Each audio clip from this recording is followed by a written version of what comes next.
আসসালামু আলাইকুম। আশা করি সকলেই ভালো আছেন। আজ আমি দুপুরে রান্না করব ঝিঙে আলু পোস্ত। তো কড়াই এখন দিয়ে দিলাম সরষের তেল।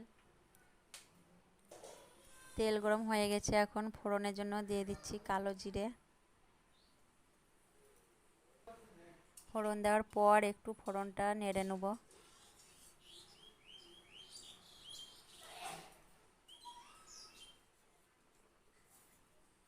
ফোড়নটা হওয়ার পর দিয়ে দিচ্ছি পেঁয়াজ কুচি।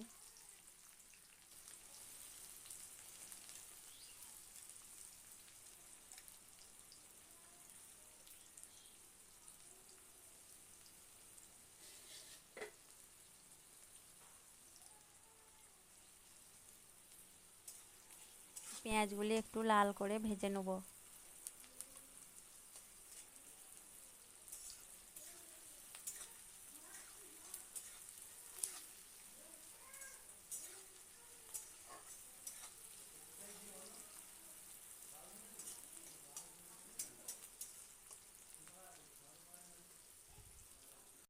পেঁয়াজটি লাল করে ভেজে নেওয়ার পর এখন দিয়ে দিচ্ছি কেটে রাখা আলুগুলি। আর এখানে আমি দুটি মাঝারি সাইজের আলু নিয়েছি। আলুগুলো একটু ভেজে নেব।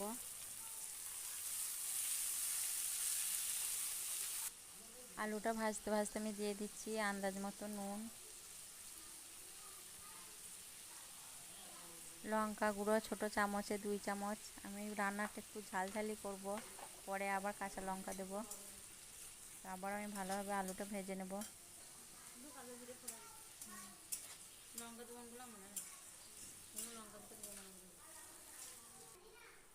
আলুটি বেশ কিছুক্ষণ ভেজে নেওয়ার পর এখন আমি ঝিঙেগুলি দিয়ে দিচ্ছি। আর ঝিঙেগুলি আমি ছোটো ছোটো করে কেটে নিয়েছি।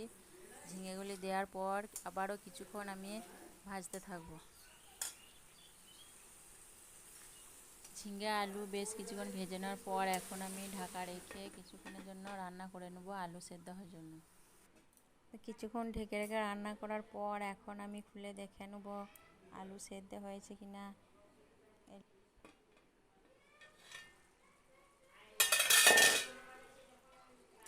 এখন আমি একটু নাড়াচাড়া করে দেখে নেব।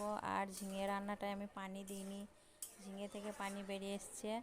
আর ঝিঙে রান্নাতে পানি লাগে না, ঝিঙের পানিতেই রান্না হয়ে যায়। আর এই পানিতেই আমার আলু ঝিঙে সেদ্ধ হয়ে যাবে।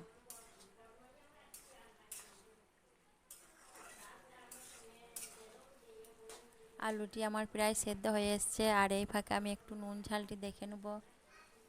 তো নুনটি একটু কম হয়েছে আর ঝালটা ঠিকই আছে, আমি একটু নুন দিয়ে দেব।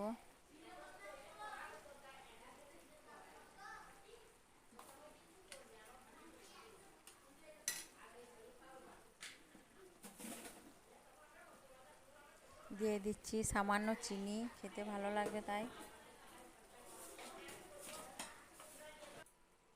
আলুটি সেদ্ধ হওয়ার পর দিয়ে দিচ্ছি এখন পোস্ত বাটা।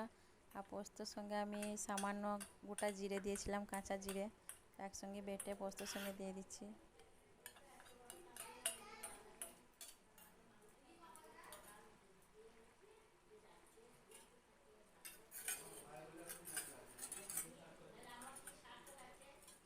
বাটিটা ধুয়ে একটু পানি দিয়ে দিচ্ছি।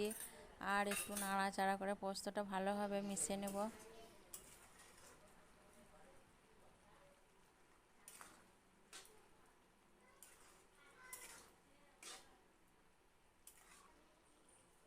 এখন দিয়ে দিচ্ছি 4টে কাঁচা লঙ্কা চেরা। লঙ্কা দেওয়ার পর এখন ঢেকে রেখে কিছুক্ষণের জন্য রান্না করে নেব।